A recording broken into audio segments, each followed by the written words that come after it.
नमस्कार, स्वागत है आपका एमपी तक पर। मैं हूं रवीशपाल सिंह। मध्य प्रदेश में कांग्रेस ने 144 उम्मीदवारों के नाम के साथ विधानसभा चुनाव के लिए अपनी पहली सूची जारी कर दी है। कांग्रेस की सूची जारी होते ही ठीक वही हुआ जिसका अनुमान लगाया जा रहा था। भारतीय जनता पार्टी की ही तरह कांग्रेस में भी टिकट वितरण के बाद बगावत और विरोध का दौर शुरू हो गया है। कई जगहों पर नेताओं ने, कार्यकर्ताओं ने इस्तीफा दे दिया है, तो कुछ ने आगामी विधानसभा चुनाव बतौर निर्दलीय तक लड़ने का मन बना लिया है। सबसे पहले अगर हम बात करें तो टिकट में नाम नहीं आने की वजह से जो सूची आई थी, तो उसमें सबसे पहले इस्तीफा देने वालों में है कांग्रेस मीडिया विभाग के उपाध्यक्ष अजय यादव का नाम है। खरगापुर से वो दावेदारी ठोक रहे थे विधानसभा चुनाव के लिए, क्योंकि अजय यादव के दादाजी विधायक रह चुके हैं कांग्रेस के टिकट पे ही, और अजय यादव को उम्मीद थी कि उन्हें इस बार टिकट मिल सकता है, और इसीलिए वो लगातार क्षेत्र में आयोजन भी कर रहे थे, क्षेत्र में समय दे रहे थे। लंबे समय से वो खरगापुर विधानसभा सीट पर बने हुए थे, लेकिन आज जैसे ही टिकटों का ऐलान हुआ तो खरगापुर से जिन्हें टिकट मिला है उसका विरोध करते हुए अजय यादव ने इस्तीफा दे दिया। आपको बताएं कि अजय यादव का कहना है कि पिछड़े वर्ग के लोगों को खरगापुर से टिकट नहीं दिया गया, ये अन्याय है और इसलिए मैं अन्याय का साथ नहीं दे सकता। अब आपको बता दें कि दरअसल खरगापुर से टिकट कांग्रेस ने दिया किसे है। कांग्रेस ने खरगापुर से टिकट दिया है चंदा रानी गौर को। चंदा रानी गौर पहले भी विधानसभा चुनाव लड़ चुकी हैं। एक बार वो जीती थी, एक बार वो चुनाव हार गई थी। खरगापुर सीट बेहद ज्यादा महत्वपूर्ण इसलिए हो जाती है क्योंकि खरगापुर से ही भारतीय जनता पार्टी ने उम्मीदवार बनाया है राहुल सिंह लोधी को। राहुल सिंह लोधी मामूली शख्सियत नहीं है, कैबिनेट राज्य मंत्री तो है ही शिवराज सरकार में, लेकिन इसके अलावा वो प्रदेश की पूर्व मुख्यमंत्री और भाजपा की फायर ब्रांड नेत्री उमा भारती के भतीजे हैं। खरगापुर विधानसभा सीट से वो चुनाव जीत चुके हैं, पहले भी चुनाव जीते थे। और आपको बताएं कि राहुल लोधी जो है वो उस क्षेत्र का एक जाना पहचाना चेहरा है। जाहिर सी बात है वहां पे लोधी बाहुल्य वो इलाका है और उमा भारती उनके प्रचार के लिए वहां जरूर जाएंगी। तो ऐसे में एक बड़ी हाई प्रोफाइल सीट खरगापुर हो जाती है। लेकिन इसी सीट पे बगावत भी कांग्रेस में सबसे पहले हुई। बाकायदा इस्तीफा सबसे पहले टिकटों के ऐलान के बाद अगर हुआ तो वो खरगापुर सीट से ही हुआ। अजय यादव ने इस्तीफा दे दिया, जो कांग्रेस मीडिया विभाग के उपाध्यक्ष हैं। उन्होंने बाकायदा एक चिट्ठी जो है वो प्रदेश कांग्रेस अध्यक्ष कमलनाथ को लिखी और उन्होंने साफ कहा कि मैं डेलीगेट के पद से अपना इस्तीफा देता हूं। लेकिन बगावत का दौर जो है वो ग्वालियर चंबल संभाग में भी दिखा।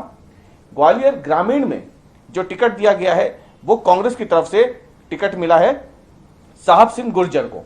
अब साहब सिंह गुर्जर को टिकट मिलता है तो कांग्रेस ग्रामीण के पूर्व कार्यकारी अध्यक्ष कल्याण सिंह और उनके भाई केदार सिंह ने इसका विरोध किया। उन्होंने साहब सिंह गुर्जर को बाहरी बताते हुए कहा कि उन्होंने सोचा था कि पार्टी शायद उन्हें टिकट देगी, लेकिन साहब सिंह गुर्जर को टिकट देके पार्टी ने एक तरीके से उन लोगों की हौसला अफजाई की है जिन्होंने पिछले चुनाव में यानी साल 2018 के चुनाव में पार्टी के अहित के लिए काम किया था, यानी पार्टी के विचारों के खिलाफ जाके काम किया था। उनको पार्टी ने इस बार टिकट दे दिया है। यह आरोप लगाया है केदार सिंह और कल्याण सिंह ने, और इसके साथ ही उन्होंने कांग्रेस से इस्तीफा दे दिया। इसके अलावा हम आपको बताते हैं कि ये जो विरोध की आग है ये बुंदेलखंड के एक और हिस्से में पहुंची। सागर जिले की नरियावली विधानसभा सीट से टिकट की जो दावेदारी कर रही थी, जिनका नाम है शारदा खटीक, वो 4 बार की जिला पंचायत सदस्य हैं और इस बार उन्होंने ये उम्मीद लगा रखी थी कि टिकट उन्हें मिलेगा क्योंकि लंबा चौड़ा उनका राजनीतिक अनुभव है। लेकिन कांग्रेस ने सुरेंद्र चौधरी को नरियावली विधानसभा सीट से अपना प्रत्याशी बना दिया और जैसे ही उनके नाम का ऐलान हुआ, टिकट में की सूची में उनका नाम आया, तो फिर शारदा खटीक ने कांग्रेस से इस्तीफा दे दिया और उन्होंने आरोप लगाया कि उनसे कई बार कांग्रेस के नेताओं ने कहा था कि उन्हें ही टिकट मिल रहा है, उन्हें आश्वासन दिया गया था कि उन्हें चुनाव लड़ना है, टिकट उन्हें को दिया जाएगा, लेकिन ऐसा नहीं हुआ। और इसीलिए टिकट देने के बाद जो शारदा खटीक हैं उन्होंने एक वीडियो जारी किया और वीडियो जारी करके उन्होंने इस्तीफा देने की बात कर दी। बुंदेलखंड से अब हम आते हैं मालवा में। मालवा के सबसे प्रमुख शहरों में से एक, और एक तरीके से देखा जाए तो पॉलिटिकल बैटल ग्राउंड में उज्जैन शहर का नाम भी आता है और उज्जैन शहर की उत्तर विधानसभा सीट से विवेक यादव इस बार चुनाव में दावेदारी ठोक रहे थे। लेकिन कांग्रेस ने उत्तर विधानसभा सीट से, उज्जैन उत्तर विधानसभा सीट से माया त्रिवेदी को टिकट दे दिया है। माया त्रिवेदी को टिकट मिलने के बाद एमपी तक से बात करते हुए विवेक यादव ने कहा कि वो इस बात से आहत हैं कि उन्हें टिकट नहीं दिया गया।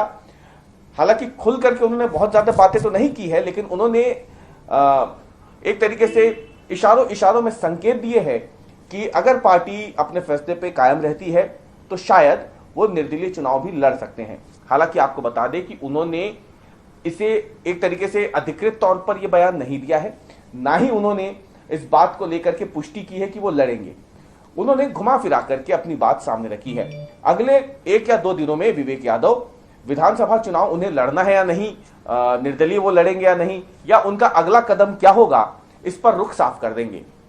आपको ये हमने जो 4 जिलों की बात, विधानसभा सीटों की बातें बताई, अभी 144 सीटों पे नाम तय हुए हैं। माना जा रहा है कि आने वाले कुछ समय में कांग्रेस में इस्तीफों और बगावत का ये जो सिलसिला है ये फिलहाल थमेगा नहीं। आने वाले समय में और भी ज्यादा कांग्रेस के टिकटों को लेकर के जो विरोध के सुर हैं वो स्थानीय नेताओं की तरफ से सामने आ सकते हैं।